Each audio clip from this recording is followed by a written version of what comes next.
மன்னர் மன்னா. நான் தான். தங்களை காண புலவர் பாலபத்திர ஓனாண்டி வந்திருக்கிறார். பாலபத்திர ஓனாண்டி வந்து தொலைய சொல்லும். ஓனாண்டி கோணாண்டி. எனதர்ம 23ஆம் புலிகேசியே, நீ வாழ்க, நின் கொடை வாழ்க. அமைச்சரே, இந்த லகடு பாண்டியர் நீ பேர் சொல்லிதான் அழைப்பானா? புலவர்களுக்கே உள்ள ஆணவம் மன்னா. ஆம். தாங்கள் வந்த நோக்கம்? என்னுடைய புது கவிதை ஒன்றை தங்களிடம் பாடி காட்டி பரிசில் பெற வந்திருக்கிறேன். பரிசு பாடும், பாடி தொலையும். மன்னா, மாமன்னா, நீ ஒரு மாமா மன்னா. பூமாரி தேன்மாரி, நான் பொழியும், நீ ஒரு முள்ளமாரி.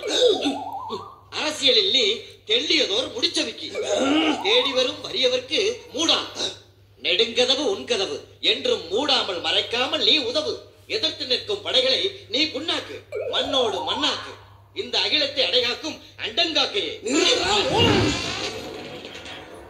சிங்கத்தின் கொகைக்குள்ளே வந்து அதனுடைய பிடரியை பிடித்து தொங்கவா பார்க்கிறாய்? நான் என்ன குற்றம் செய்தேன் மன்னா? எதற்காக நான் என்னை திட்டினாய்? திட்டினேனா? தங்களை பாராட்டி பாடல் தானே பாடினேன். அமைச்சரே, என்ன பிதற்றுகிறார்? உணாண்டி, சிறிதும் இடைவெளியின்றி மன்னரை பார்த்து திட்டினாயே, எதற்காக?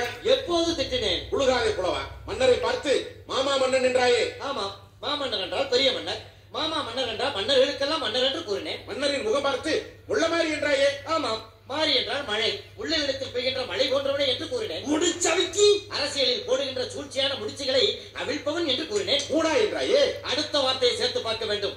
தேடி வரும் வறியவர்களுக்கு அள்ளி கொடுக்கின்ற மூடாத கதவுடையவன் என்று கூறினேன். புண்ணாக்கி எதிரிகளை புண்ணாக்குங்கள் என்று சொன்னேன். வேறு என்ன சொன்னான்? அமைச்சர், இந்த முறை மாட்டுவான். என் மூக்கை குறிபார்த்து அண்டங்காக்கா என்று சொன்னாயடா, அதற்கு என்ன அர்த்தம்? அண்டம் என்றால் உலகம், காக்கை என்றால் காப்பாற்றுவது, உலகத்தை காப்பாற்றுபவன் என்று கூறினேன். அப்படியா அர்த்தம்? அப்படித்தான் நான் பாடினேன். இல்லை இல்லை, நீ என்ன விளக்கம் சொன்னாலும் அதை ஏற்றுக்கொள்ள என் மனம் மறுக்கின்றது. உனக்கு பரிசும் கிடையாது, ஒன்றும் கிடையாது. உரைப்பதற்குள் ஓடிவிடு. மன்னா, என்ன? என்